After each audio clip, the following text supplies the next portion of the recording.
신자답게 행동해라는 제목으로 하나님의 말씀 전하도록 하겠습니다. 2006년에 개봉한 타짜라는 영화가 있습니다. 장면이 유명해서 각 인물들의 대사들이 굉장히 오랫동안 회자되는 그러한 영화입니다.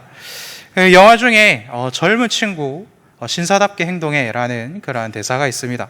노름판에도 룰이 있고 그리고 매너가 있으니까 큰 소란 피우지 말고 다시 한번 붙어보자라는 그런 의미로 사용되었던 대사입니다.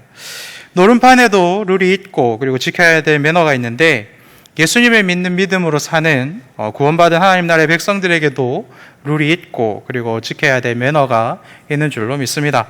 그리고 오늘 본문은 특히 경제적인 약자들을 대하는 매너에 대해서 우리들에게 알려주는 본문입니다. 급변하는 경제 상황에 벼락부자가 된 분들도 있고 그리고 벼락거지가 되었다라고 느끼는 그러한 분들도 많은 이 시대를 살아가는 우리들에게 어떠한 지혜로 살아가야 되는지를 알려주시는 그러한 귀한 시간이 되시기를 간절히 소망합니다.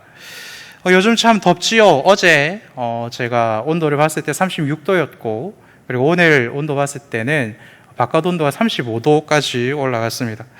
이렇게 더워지기 시작하면 이제 언론에 어떤 기사들이 이렇게 나오기 시작하냐면 냉방기구들을 어떻게 써야지 이제 효율적으로 사용하고 전기요금이 덜 나오는가에 대한 그러한 기사들이 나오는 것을 확인할 수 있습니다. 기사를 보면 인버터라는 게 달린 이런 에어컨을 사용할 때는 껐다가 켰다가 하지 말고 온도를 이렇게 맞춰놓고 24시간을 돌려버리는 편이 껐다가 켰다가 하는 것보다 오히려 전기세가 더 적게 나온다, 이런 기사들이 있습니다. 어떤 집은 에어컨을 켜는 게 별일이 아닐 수가 있지만 저 같은 사람은 이렇게 더운 날 에어컨을 켜는 것이 굉장한 용기와 그리고 굳은 신념이 있어야지만 가능한 일이기도 합니다. 에어컨의 전원 버튼을 이렇게 누르는 것도 굉장히 힘든 일인데 24시간이나 그것을 켜놓으라니, 이것은 정말 신뢰할 수도 없고 믿을 수도 없는 그러한 기사의 내용이라는 것입니다. 저는 에어컨 없이 자랐기 때문에 결혼을 하자마자 가장 먼저 구입을 했던 것이 에어컨이었습니다. 청소도 안 한 집에 제일 먼저 이렇게 에어컨이 들어왔던, 그래서 에어컨을 기다렸던 시간들이 있었던 것이 기억이 납니다. 그런데 에어컨을 설치했는데 그거 제가 잘 썼겠습니까? 그렇지 않습니다.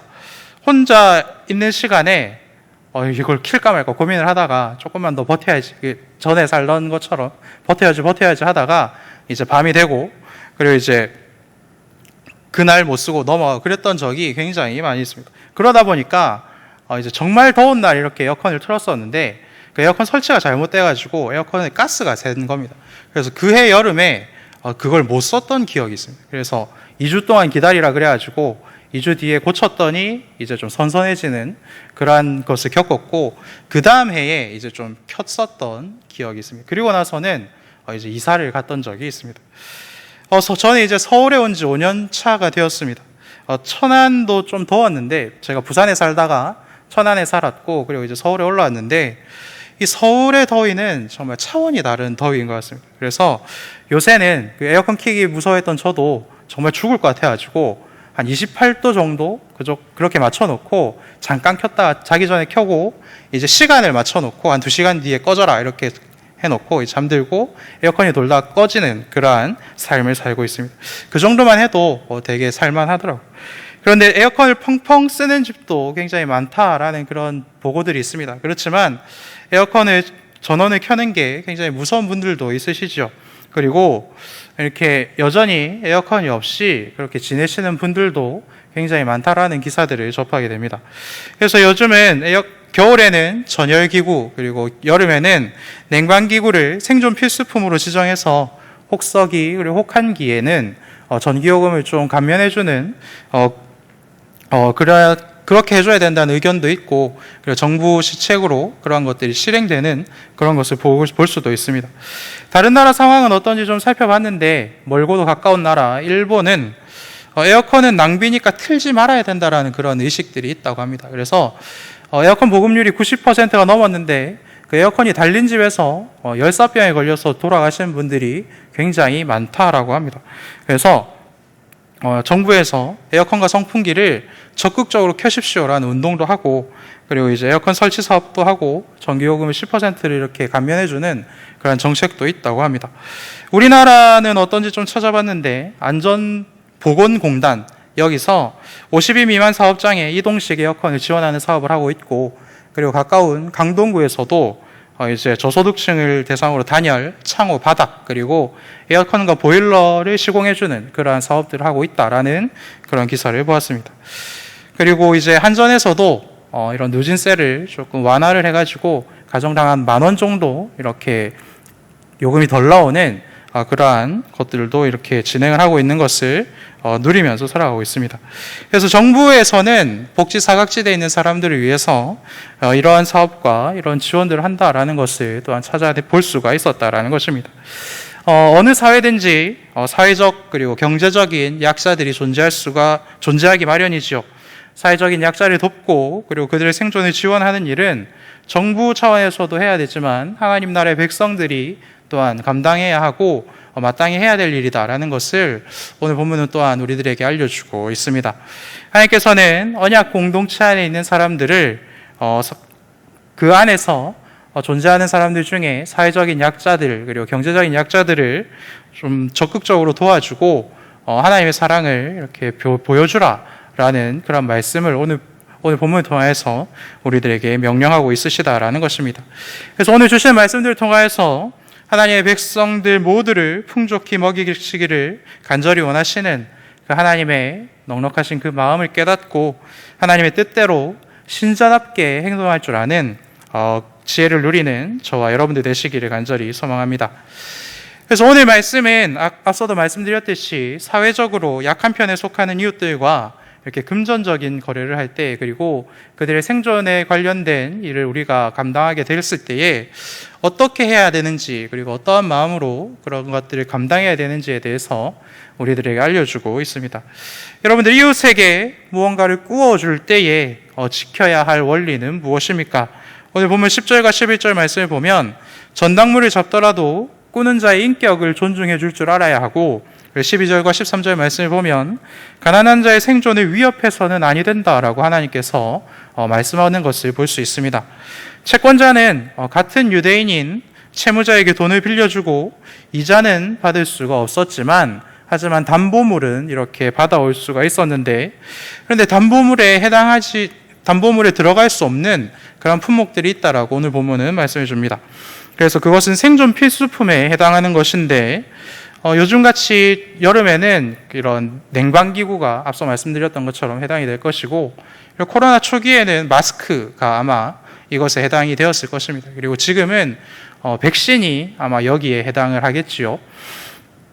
그래서 본문에서 이야기하는 생존 필수품은, 그 당시의 생존 필수품은 6절에 보시면, 오늘 보면 6절에 보시면 맷돌이 나오고, 그리고 두 번째로 12절과 13절에 보면 겉옷, 이것이 생존 필수품에 해당한다라고 하나님께서 말씀하고 있습니다. 맷돌을 가져가면 어떤 일이 생기냐면 그날부터는 그 집 사람들이 이제 음식을 먹을 수가 없게 됩니다. 다른 가족들이 같이 굶기 시작한다라는 것입니다. 그리고 이제 겉옷은 낮에는 외출복으로 쓰지만 이제 밤에는 추위를 피할 수 있는 이불의 역할을 했기 때문에 그것을 빼앗아 가서는 안 된다라고 하나님께서는 출애굽기 22장에서 이렇게 말씀하고 있습니다. 겉옷은 담보물로 받더라도, 그래서 해가 지기 전에는 이제 밤이 되면 추워지니까 그것을 돌려줘야 한다라는 것이 하나님의 명령이라는 것입니다. 그리고 과부의 옷은 더 말할 것도 없지요. 그의 인격과 생명이 결부된 겉옷을 함부로 이렇게 취하지 말아라라고 하나님께서 말씀하는 것을 볼 수 있습니다. 그리고 전당물이 이렇게 그 맷돌과 겉옷을 제외한 담보물을 이렇게 받아야 할 때에도 함부로 집안에 들어가지 말고 그 사람이 전당물을 이렇게 가지고 나올 때까지 밖에서 기다리고 있어라라고 하나님께서는 말씀하는 것을 볼 수 있죠. 지금은 법으로 금지되어 있지만 돈을 빌려주고 받는 사람들이 채무자에게 돈을 이렇게 가장 확실하게 받아내는 스킬 중 하나가 집에 들어가서 돈을 줄 때까지 이렇게 누워 있는 것이라고 합니다. 채무 당사자는 물론이고 가족들도 굉장히 불편해서 어디에 가서라도 이렇게 돈을 구해서 준다라는 것이지요. 그런데 하나님께서는 이렇게까지 채무자와 가족들을 억압하거나 괴롭혀서는 안 된다라고 말씀하고 있는 것입니다. 돈을 받으려고 더 심한 어려움으로 그 사람들을 내몰아서도 안 된다라고 하나님께서 말씀하고 있는 것이죠. 하나님은 하나님 나라의 백성들끼리는 하나님께서 베풀어 주신 이 자유와 그리고 하나님의 형상인 존엄성을 존중하고 살아야 된다라고 말씀하고 있는 것입니다. 나의 소중함을 알고 그리고 다른 사람들의 소중함 그리고 다른 사람들 도움이 필요한 다른 사람들에게 자존심과 존엄성을 세워주는 그러한 지혜가 바로 하나님께서 원하시는 신자다운 삶의 모습이다라는 것을 여러분들 잊지 마시길 바랍니다. 그리고 또 우리가 지켜야 될 행동들은 무엇이 있습니까? 요즘에 뉴스에서 여야를 가리지 아니하고 한 목소리를 내서 이렇게 주장하는 것이 있습니다. 그것이 무엇이냐면 어떤 사람이 높은 자리에 앉아 있을 때에는 수사도 제대로 안 되고 재판도 제대로 안 된다라는 그러한 이야기들을 여야 가릴 것 없이 계속해서 이야기를 합니다. 그래서 이것을 통해서 알 수 있는 것은 무엇입니까? 이 땅에서는 온전한 공정함을 우리가 기대할 수 없다라는 것을 알 수가 있는 것이죠. 그런데 하나님은 어떠한 분이십니까? 신분이나 재산에 관계없이 공정한 재판을 받을 수 있는 권리를 당신의 백성들에게 주신 분이십니다. 그래서 17절 말씀을 보면 너는 객이나 고아의 송사를 억울하게 하지 말아야 된다라고 하나님께서 말씀하는 것을 볼 수 있습니다. 그래서 이 공정한 재판이라는 것은 하나님께서 성경 말씀 안에서 굉장히 여러 차례 강조해서 말씀하시는 것인데 하나님께서 정말 중요하게 여기시는 것이 누구든지 공정한 재판을 받을 수 있고 그리고 그렇게 해야만 한다라는 것입니다. 그래서 하나님께서 이스라엘의 지도자들 모세와 여호수아 사사들 그리고 왕들에게 맡겨주신 가장 큰 임무가 무엇입니까? 바로 재판을 하는 일입니다. 솔로몬이 하나님께 지혜를 구한 이유가 무엇입니까? 열왕기상 3장 9절 말씀을 보면 많은 백성을 재판을 하기 위한 선악을 분별할 줄 아는 그런 능력을 주시기를 구하려고 솔로몬이 하나님께 기도를 하였다라고 성경은 말씀하고 있죠. 재판을 위한 지혜, 그리고 재판의 대상이 되는 사람들의 위치와는 상관없이 솔로몬은 오직 선과 악을 구별하는 그 일을 위하여서 열심히 재판을 한 것입니다. 그렇기 때문에 창녀들도 왕 앞에 나와서 자신의 억울함을 호소하고 재판을 받을 수가 있었던 것이죠. 요즘은 어떠합니까? 억울한 일이 있어도 돈과 시간이 없으면 재판 근처에도 못 가지 않습니까? 그리고 돈이 굉장히 많은 사람들은 어떠합니까?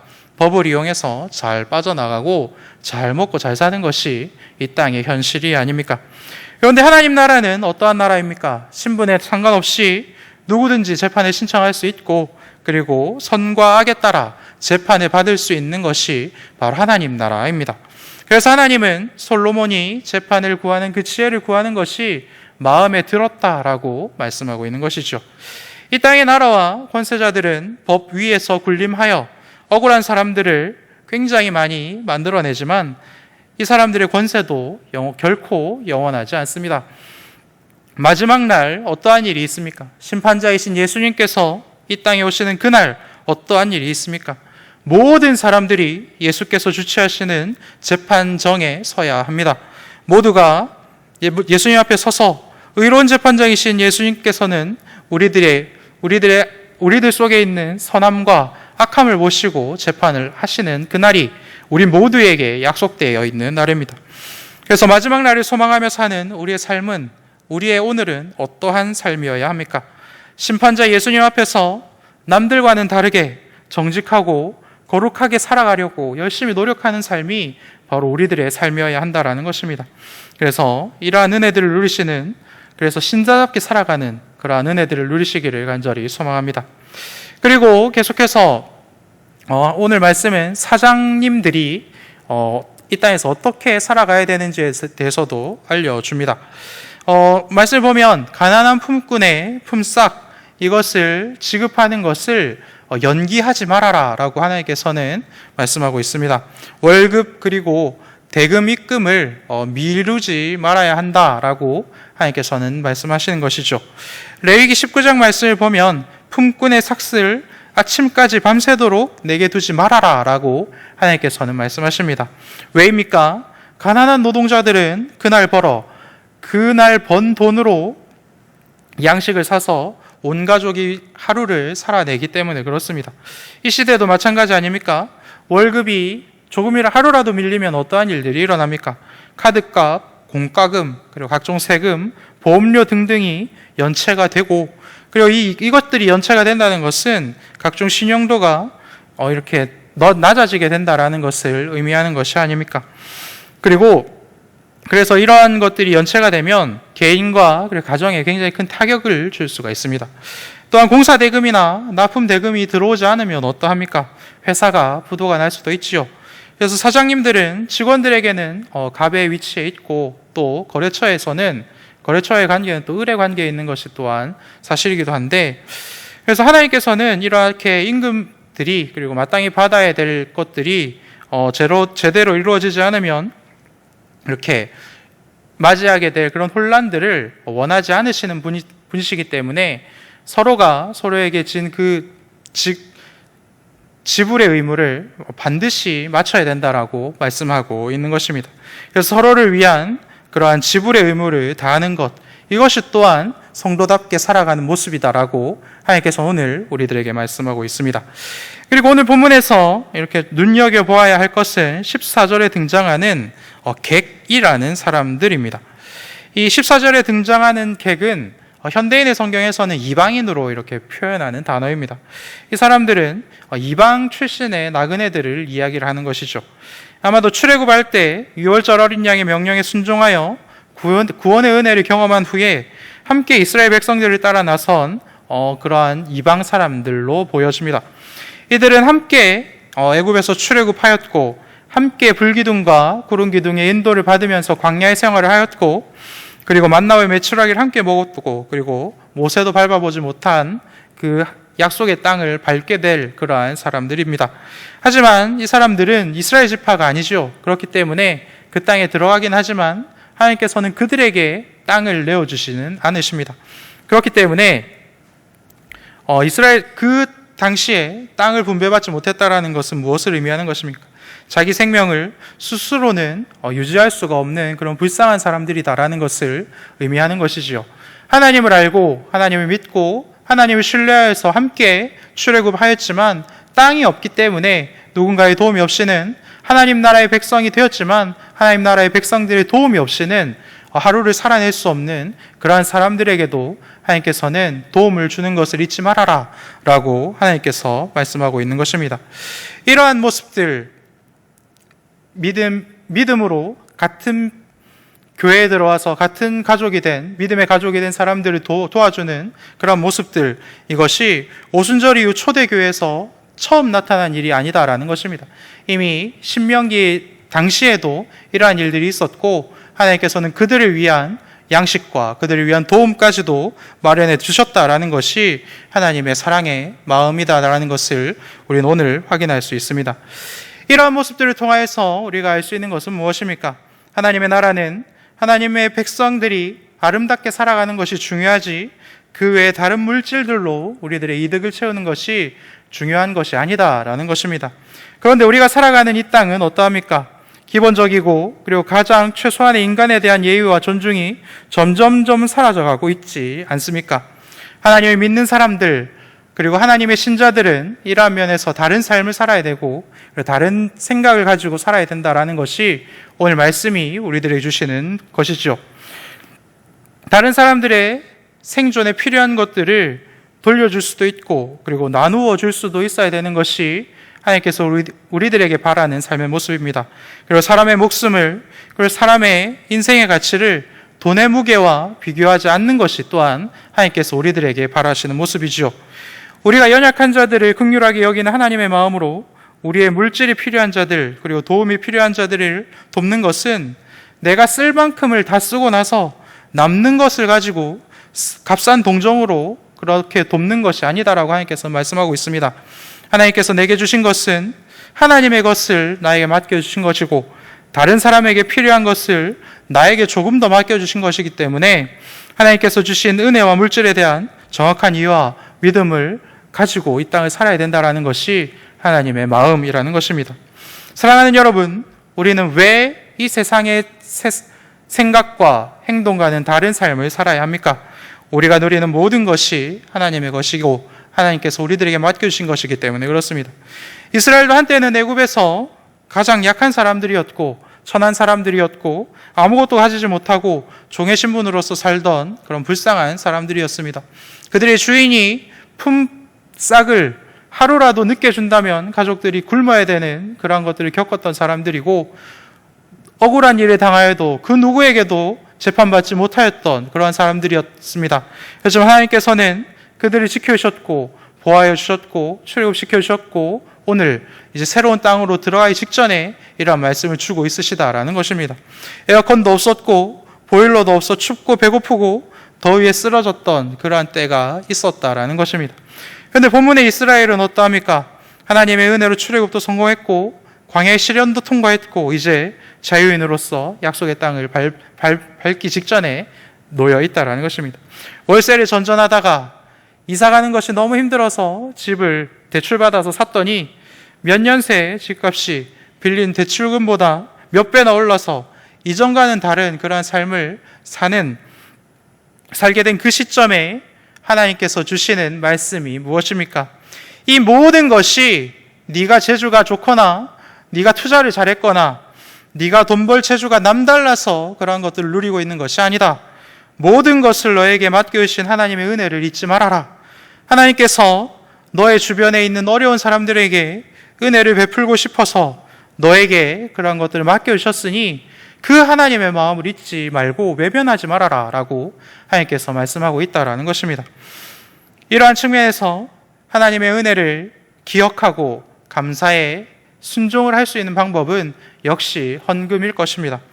정부는 정부대로 세금으로 일하고 믿는 사람들은 믿는 사람들대로 헌금을 통해 하나님의 귀한 일을 하는 것입니다. 믿음이 아직 여물지 않았을 때 11조와 감사헌금 앞에서 고뇌하고 번민하였던 시절이 다들 있으실 것입니다. 이 헌금의 고민을 이기지 못하고 신앙을 포기하는 분들도 굉장히 많으시고 그리고 힘들고 어렵고 고난의 연속이지만 내가 굶더라도 하나님께 정성껏 준비하여 헌금을 해낸 그러한 분들도 있으시지요. 하나님께서 주신 것을 기쁜 마음과 감사한 마음으로 하나님께 돌려드릴 수 있는 믿음을 가질 때 우리가 이 땅에서 누릴 수 있는 유익은 무엇입니까? 이 세상 그 어떤 것으로도 하나님을 저울질하지 않게 되는 그러한 겸손한 마음을 우리는 누리며 살아갈 수가 있습니다. 더욱 하나님을 의지할 수가 있고 더 알맞게 부어주시는 세밀하신 하나님을 경험하고 그러한 하나님을 고백할 수가 있는 그러한 은혜들을 하나님께서는 우리들에게 부어주시는 것입니다. 하나님께서 주신 것을 우리가 움켜쥐고만 있으면 어떠합니까? 하나님보다 움켜쥐고 있는 그것, 몇 년 새에 값이 너무나도 올라버린 그 집, 그것만을 우리가 묵상하며 살게 될 것입니다. 하지만 하나님께서 주신 것을 교회를 통하여서 은혜가 필요한 사람들에게 흘려보내기 시작하면 하나님께서 어떠한 일들을 우리들에게 일으키기 시작하십니까? 더욱 다양한 것들이 우리들의 손에서 흘러나갈 수 있도록 하나님께서는 일하시고 우리들에게 큰 사업을 허락하시고 큰 은혜를 베풀어 주신다라는 것입니다. 왜 하나님은 우리의 손이 더욱더 풍성해지도록 만들어 주십니까? 우리가 하나님께 흘려보내면 흘려보낼수록 갑절의 은혜들로 우리가 감당할 수 없는 은혜들로 우리의 손을 채워 가십니까? 하나님의 사역에 우리가 뛰어들었고 하나님께서는 그것을 기쁘게 여기시기 때문에 그렇습니다. 하나님은 연약한 자, 힘이 없는 자, 소외된 자, 패배한 자들을 먹이시는 분이십니다. 하나님의 구제 사업은 결코 멈추지 않으시고 결코 망하는 일도 없지요. 이 세상에 가치관과는 전혀 다른 가치관을 가진 사람들만이 하나님의 그 구제 사업에 뛰어들 수가 있는 것입니다. 사랑하는 우리 서울시민교회 성도 여러분, 하나님께서 주시는 그 생각과 그러한 삶의 행동으로 신자답게 행동할 줄 아는 그러한 은혜들을 가득 누리시며 사시기를 간절히 소망합니다. 오늘 주신 말씀을 붙들고 함께 기도